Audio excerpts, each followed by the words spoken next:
keterlibatan kita dalam hidup menggereja seperti yang saya contohkan pada cuplikan video ini adalah salah satunya.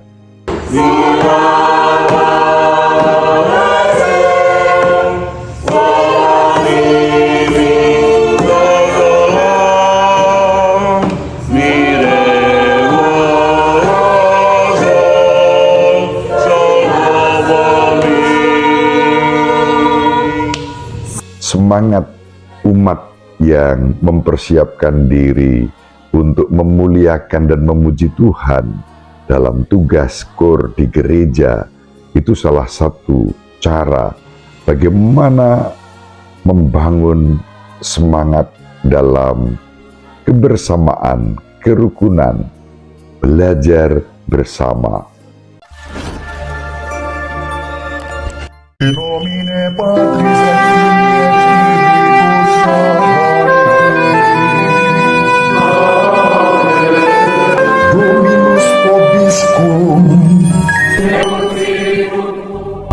Sahabat peradaban kasih ekologis yang terkasih, selamat berjumpa dalam renungan harian bersama saya Romo Alois Budi Purnomo PR melalui channel ini.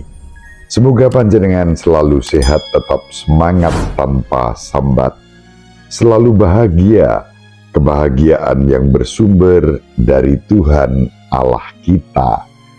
Mari kita awali perjumpaan kita dengan bersatu di dalam doa. Allah Bapa yang Maha Pengasih dan Penyayang, yang Maha Setia, kami bersyukur karena Engkau telah mengutus putra-Mu, satu-satunya jaminan keselamatan kami. Semoga kami selalu tekun setia mendengarkan dan melaksanakan sabda putra-Mu, Tuhan kami Yesus Kristus, yang hidup dan berkuasa bersama Dikau dalam persatuan Roh Kudus, Allah yang Maha Esa sepanjang segala masa. Amin. Sahabat peradaban kasih ekologis yang terkasih, mari kita baca Injil Markus bab 2 ayat 18 sampai 22. Waktu itu murid-murid Yohanes dan orang-orang Farisi sedang berpuasa. Pada suatu hari datanglah orang-orang kepada Yesus dan berkata, "Murid-murid Yohanes dan murid-murid orang Farisi berpuasa, mengapa murid-muridmu tidak?" Jawab Yesus kepada mereka, "Dapatkah sahabat-sahabat pengantin pria berpuasa selagi pengantin itu bersama mereka? Selama pengantin itu ada bersama mereka, mereka tidak dapat berpuasa. Tetapi waktunya akan datang, pengantin itu diambil dari mereka, dan pada waktu itulah mereka akan berpuasa. Tidak seorang pun menambalkan secarik kain yang belum susut pada baju yang sudah tua, karena jika demikian, kain penambal itu akan mencabiknya. Yang baru mencabik yang tua, sehingga makin besarlah koyaknya.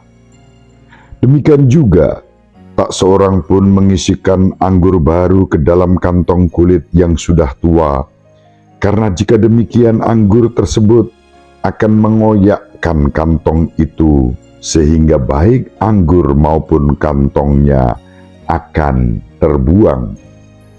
Jadi, anggur yang baru hendaknya disimpan dalam kantong yang baru pula."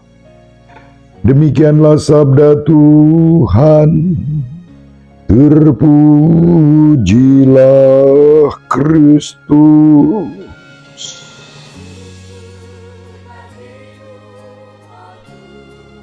Sahabat peradaban kasih ekologis yang terkasih, dalam Injil pada hari ini dipicu oleh pertanyaan tentang berpuasa.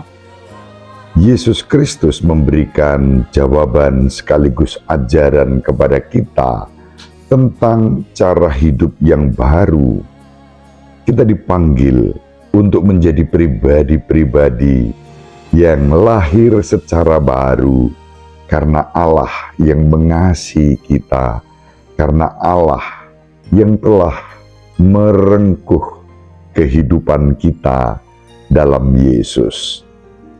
Kita bahkan diangkat sebagai sahabat mempelai.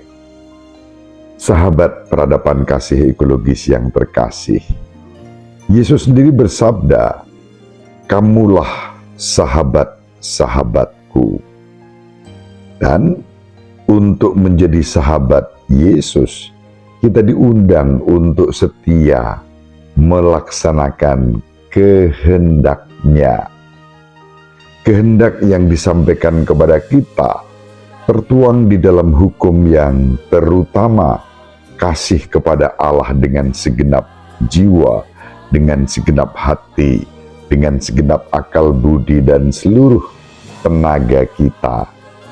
Dan seiring dengan itu, kita dipanggil untuk mengasihi sesama seperti kita mengasihi diri sendiri. Sahabat peradaban kasih ekologis yang terkasih, kita hanya bisa menghayati sabda itu apabila hidup kita juga diperbaharui. Yesus sendiri datang untuk membaharui kehidupan kita agar hidup kita semakin selaras dengan yang menjadi kehendak Bapa bagi kita. Sahabat peradaban kasih ekologis yang terkasih, kita dipanggil untuk berbela rasa seperti Kristus. Kita dipanggil untuk mengasihi juga seperti Kristus. Tolak ukur bela rasa seperti Kristus dan kasih seperti Kristus adalah ketika kita semakin menghayati hidup kita dengan kasih, penyerahan diri, dan pengorbanan sebagai persembahan hidup kita di dalam ketaatan kita kepada firman Tuhan. Sahabat peradaban kasih ekologis yang terkasih, ada banyak cara kita bisa menghayati hidup yang selaras seperti yang dikehendaki Kristus. Keterlibatan kita dalam hidup menggereja seperti yang saya contohkan pada cuplikan video ini adalah salah satunya.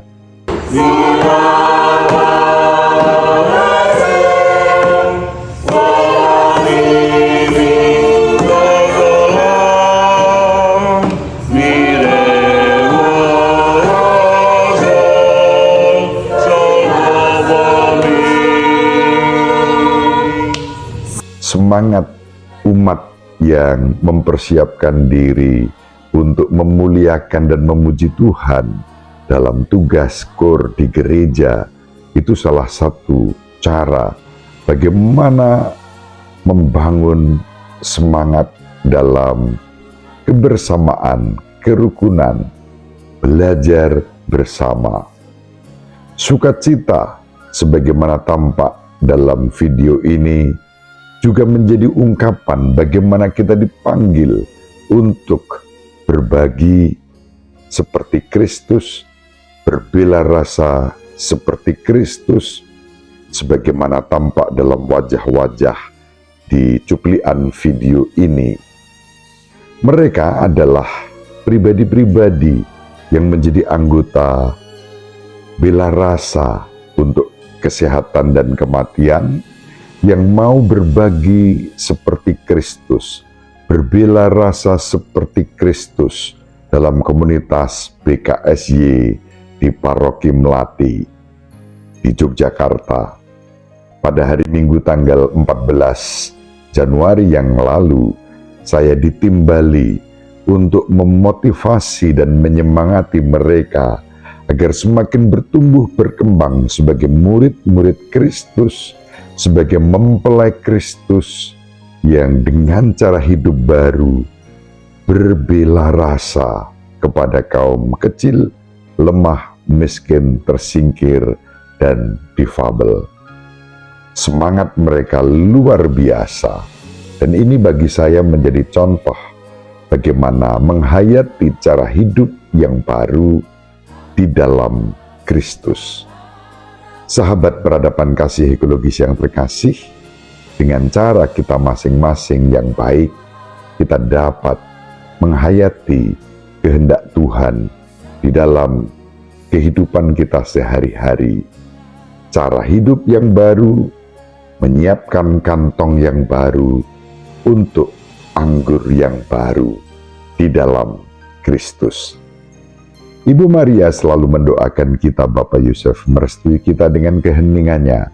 Semoga panjenengan semua sahabat peradaban kasih ekologis yang terkasih, bersama seluruh anggota keluarga dimanapun berada, dibimbing, dilindungi, dan diberkati oleh Allah yang Maha Kuasa, Bapa dan Putra dan Roh Kudus. Amin. Terima kasih, salam sehat, tetap semangat tanpa sambat, selalu bahagia, kebahagiaan yang bersumber dari Tuhan Allah kita. Salve, shalom, salam sejahtera, berkah dalam. Sahabat peradaban kasih yang terkasih, sampai jumpa pada episode berikutnya. Terima kasih atas kebersamaan kita. Salam peradaban kasih ekologis, berkah dalam.